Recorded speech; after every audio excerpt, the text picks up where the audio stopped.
जय हिंद दोस्तों। आज हम बात करेंगे एक ऐसे युद्ध की जिसे दुनिया ने अब तक बहुत कम सुना है। एक युद्ध जहां हर दिन हजारों लोग अपनी जान गंवा रहे हैं, गांव जल रहे हैं, शहर खंडर बन चुके हैं। ये कहानी है सूडान गृह युद्ध की।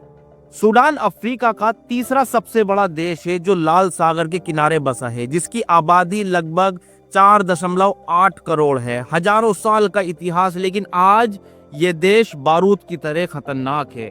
1956 में ब्रिटिश और मिस्र के शासन से आजादी मिली, लेकिन उसके बाद भी देश शांत नहीं हुआ।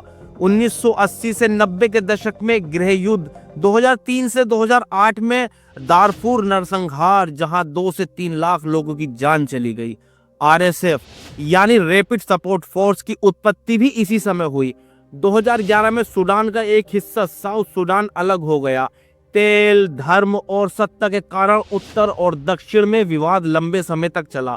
सूडान के लोग अब भी इस इतिहास के दर्द और विभाजन के बीच जी रहे हैं, और यही पृष्ठभूमि है जिस पर 2023 में नया युद्ध शुरू हुआ। 2019 में तानाशाह ओमर अल बशीर को जनता ने उखाड़ फेंका। लोगों को लगा अब लोकतंत्र आएगा, लेकिन सत्ता की भूख ने फिर आग लगा दी। सत्ता के लिए अब लड़ाई थी। सूडानीज आर्म फोर्स SAF बनाम rapid support force RSF, general Abdul Fattah al Burhan और मोहम्मद हमदान दगालो एक दूसरे के सामने खड़े थे। 15 अप्रैल 2023 राजधानी खार्तूम में गोलीबारी शुरू हुई और फिर ये युद्ध धीरे धीरे पूरे देश में फैल गया।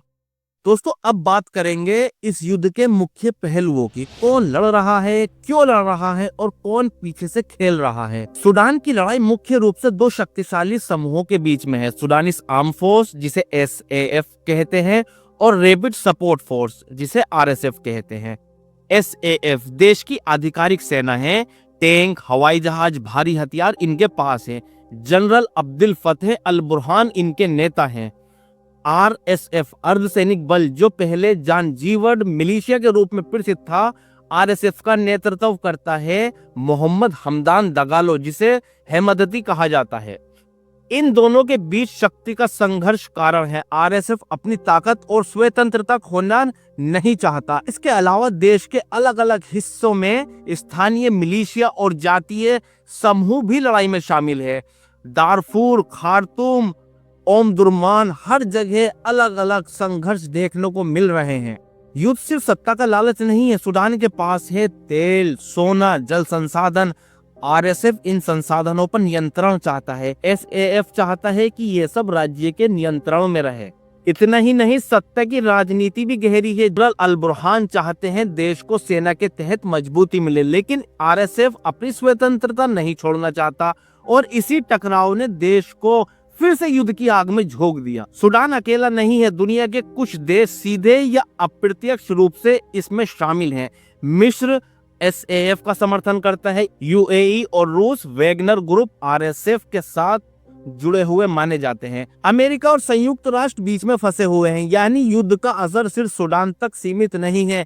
यह एक क्षेत्रीय और अंतर्राष्ट्रीय शक्ति संघर्ष में बदल चुका है। दुनिया देख रही है, पर हस्तक्षेप सीमित है, और इस चुप्पी के बीच नागरिक सबसे ज्यादा प्रभावित हो रहे हैं। दोस्तों, अब हम बात करेंगे उस मानव दर्द की जो इस युद्ध की सबसे बड़ी सच्चाई है। संयुक्त राष्ट्र के आंकड़े बताते हैं कि अब तक लगभग 28,000 लोग मारे जा चुके हैं, लेकिन कुछ रिपोर्ट कहती हैं कि असली संख्या 2 लाख से भी अधिक हो सकती है, और लगभग 1.3 करोड़ लोग अपने घर छोड़ चुके हैं। एक पूरे शहर के बराबर आबादी घरों, खेतों, स्कूलों और अस्पतालों को छोड़कर भाग रहे हैं। खाने की स्थिति भयानक है। लगभग 3 करोड़ लोग भूख से जूझ रहे हैं। बच्चे कुपोषण से मर रहे हैं। पानी और दवा की भारी कमी है। अस्पताल बंद है। डॉक्टर और नर्स सुरक्षित नहीं है। दारफूर में हालत और भी ज्यादा खराब है। RSF का आरोप है कि उन्होंने सैकड़ों लोगों को गांव में घुसकर मार डाला। महिलाओं के साथ सामूहिक बलात्कार की घटनाएं सामने आई हैं। ये साफ तौर पर मानवता के खिलाफ अपराध है। सोचिए, एक माँ अपने 3 बच्चों को गोद में लिए भाग रही है। उसके पीछे गोलियों की आवाज, आसपास जलते घर। वो माँ किसी सीमा पर पहुंचती है, चाड, मिस्र या दक्षिण सूडान, लेकिन वहां भी जगह नहीं है क्योंकि हर दिन हजारों लोग भाग रहे हैं। रिपोर्ट बताती है कि सूडान में हर 3 में से 1 व्यक्ति भूख की कगार पर है। देश की एक पूरी पीढ़ी अब या तो मरने के लिए तैयार है या भागने के लिए। यह सिर्फ एक आंकड़ा नहीं है, यह असली इंसानी कहानी है। हर घर, हर परिवार इस युद्ध की कीमत चुका रहा है। दोस्तों, सूडान का युद्ध सिर्फ यहाँ के लोगों की नहीं बल्कि हमारी मानवता की भी परीक्षा है। लेकिन दुनिया अक्सर देखती है और चुप रहती है।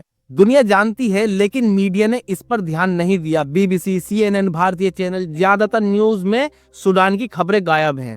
असल रिपोर्टिंग अब स्थानीय एक्टिविस्ट और नागरिक पत्रकार कर रहे हैं। उनकी रिपोर्ट ही दुनिया तक पहुंच रही है। कभी कभी यही फुटेज बचे हुए लोगों की आखिरी आवाज बन जाती है। आप अक्सर देखते होंगे जब आप अपना इंस्टाग्राम, टिकटॉक, फेसबुक खोलते हैं तो वहां पर एक वीडियो आती है, वहां फोटो आते हैं, वहां तस्वीरें आती है कि कैसे सूडान के मासूम लोगों की हत्याएं हो रही हैं, कैसे उन लोगों को मारा जा रहा है, कैसे उनका कत्ल किया जा रहा है, कैसे माँ को अपने बच्चे से दूर किया जा रहा है। वो वीडियो, वो फोटो दिल दहलाने वाले होते हैं। संयुक्त राष्ट्र ने कहा है सूडान अब दुनिया का सबसे बड़ा मानवीय संकट है, लेकिन राहत पहुंचाना आसान नहीं है। सड़कें बंद है, हवाई अड्डे बमबारी में नष्ट हो चुके हैं और राहत कर्मी हमले का शिकार बन रहे हैं।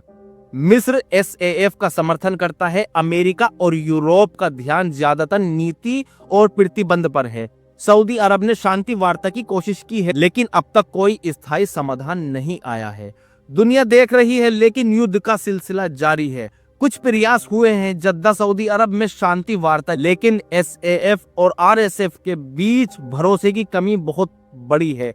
दोनों पक्ष अपनी शक्ति और नियंत्रण नहीं छोड़ना चाहते। स्थानीय संकट और महिलाएं राहत और संवाद का काम कर रही है। युवाओं ने नो टू वॉर जैसे कैंपेन शुरू किए हैं। ये छोटे कदम ही अब सूडान में आशा की किरण बन रहे हैं। दोस्तों, सूडान का युद्ध सिर्फ सूडान का नहीं है, ये हमारी मानवता की परीक्षा भी है। जब निर्दोष लोग मारे जाते हैं, घर जलते हैं और बच्चे भूख से मरते हैं तो यह सिर्फ उनके लिए दुख नहीं, हमारे लिए भी चेतावनी है। युद्ध के बीच भी कुछ उम्मीद की किरणें हैं। स्थानीय NGO और महिलाएं राहत पहुंचा रही है। युवाओं ने नो टू वॉर जैसे कैंपेन शुरू किए हैं। शांति वार्ता चल रही है, हालांकि अभी तक कोई स्थायी समाधान नहीं मिला। ये छोटे छोटे कदम ही अब सूडान में उम्मीद की किरण बन रहे हैं, क्योंकि हर इंसान का प्रयास, हर मदद की कोशिश इस विनाश के बीच भी जीवन को बचा सकती है। सोचिए, अगर सूडान आपका घर होता, अगर आप या आपके बच्चे यहाँ होते तो क्या आप चुप रहते? दोस्तों, युद्ध की आग किसी के घर तक ही सीमित नहीं रहती। जब इंसानियत हारती है तो कोई देश नहीं जीतता। इसलिए हमें देखना, सुनना और आवाज उठाना होगा। याद रखिए, जब हम दूसरों के दर्द को नजरअंदाज करते हैं, हम खुद अपनी मानवता खो देते हैं। सूडान में जो लोग दर्द से चिल्ला रहे हैं वह हमारे लिए चेतावनी है। हमारी जिम्मेदारी है कि हम इसे याद रखें, साझा करें और मदद करें। दोस्तों, वीडियो अगर आपको पसंद आया हो तो वीडियो को लाइक, शेयर जरूर करें। कमेंट में अपनी राय जरूर दें और चैनल को सब्सक्राइब जरूर करें ताकि आने वाली वीडियो आप तक जल्दी से जल्द पहुंच सके। धन्यवाद। जय हिंद।